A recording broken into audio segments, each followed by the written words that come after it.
Act 5, Scene 4, in the countryside near Birnam Wood. So we have here the meeting of the revolting Thanes, the Thanes who are revolting, and the English army led by Macduff and Sayward and, of course, Malcolm. So Malcolm says first, sorry, enter Malcolm, Sayward, Macduff, young Sayward, Menteith, Caithness, Angus, and soldiers all marching. Malcolm says, cousins, I hope the days are near at hand that chambers will be safe. So hopefully very, very soon our sleep will be safe again. We'll be able to sleep in our beds again.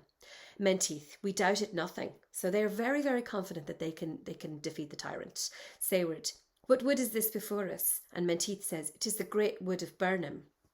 So Birnam, of course, featuring very heavily in the apparitions, and now they are all at Birnam Wood.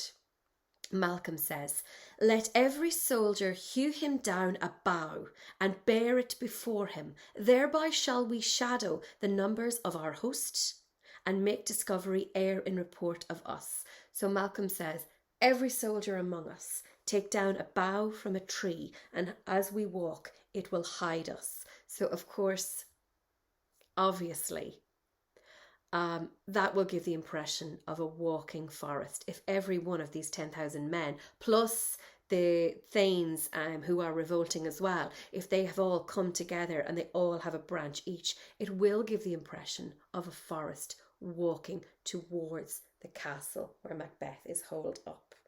So, as I said from the very beginning, the witches speak in equivocal terms. They deliver truths, but they can be unpicked or unpacked, and it is an interpretation that a wood could be walking towards you if you're holding a branch.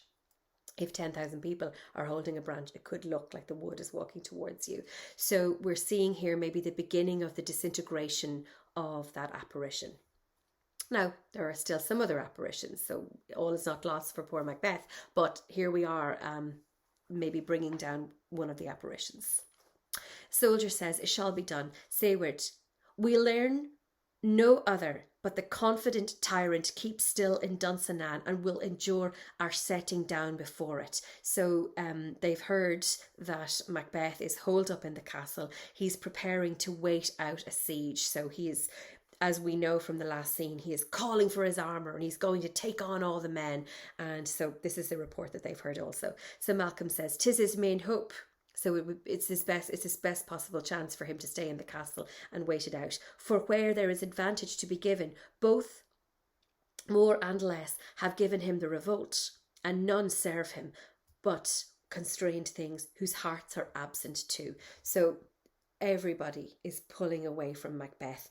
Bit by bit, you know, people have given him the revolt, and nobody serves him but with a constrained heart. So nobody does it out of loyalty, only out of being forced to do so. And Macduff says, let our just censures attend the true event and put on industrious soldiership. So Macduff, true to form, get in there, come on, let's get going and be industrious with our revolt. And Sayward echoing this, the time approaches that will with due decision make us know what we shall say we have and what we owe. Thoughts speculative, their unsure hopes relate, but certain issue Stokes must arbitrate, towards which we advance the war. So let's stop talking and thinking about all of this and let's arbitrate. Let's get going towards the end. So a really small scene, but bringing Macbeth's demise a little bit further along, and very, very importantly for the audience and for us to see one of the apparitions just fall apart. You know, Great Birnam Wood is now walking towards Dunsinane. So pulling apart the equivocal language of the witches. Banquo himself has said, you know, these instruments can play with us for their own fun, for their own reward, and this is obviously one of those examples. So a small scene, but edging the war closer to Macbeth's castle physically.